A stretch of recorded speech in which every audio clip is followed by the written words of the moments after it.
Thousands of people gathered in Moscow on Saturday to mark 5 years since the murder of prominent Kremlin critic Boris Nemtsov, joining a march that organizers said was also a protest against planned changes to Russia's constitution. The annual march is the first major demonstration organized by Russia's political opposition since President Vladimir Putin proposed a raft of changes to the constitution last month. The proposals, widely seen as a means to allow Putin to extend his grip on power after leaving the presidency, will be put to a national vote on April 22.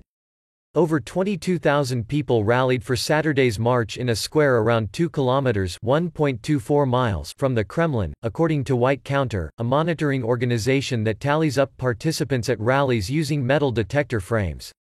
Demonstrators carried photos of Nemtsov and posters reading "No to Eternal Putin" and "No to the Usurpation of Power." Sergei Saplienko, an energy worker, said he was joining the march because he wanted freedom and democracy for the Russian people.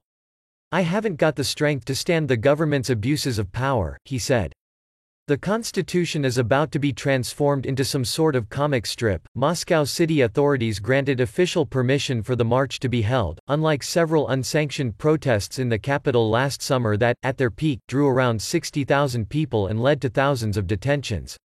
Organizers said that linking the commemorative march with a protest against constitutional reform was consistent with the ideas of Nemtsov, who was one of Putin's most vocal critics.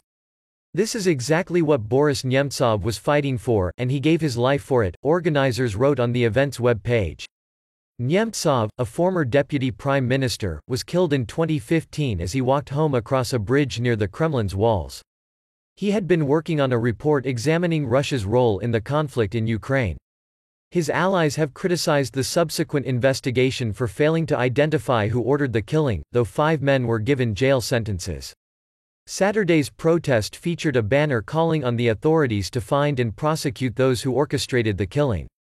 The call was echoed by a representative of the U.S. Embassy in Moscow earlier this week, during a visit by foreign diplomats to Nemtsov's memorial.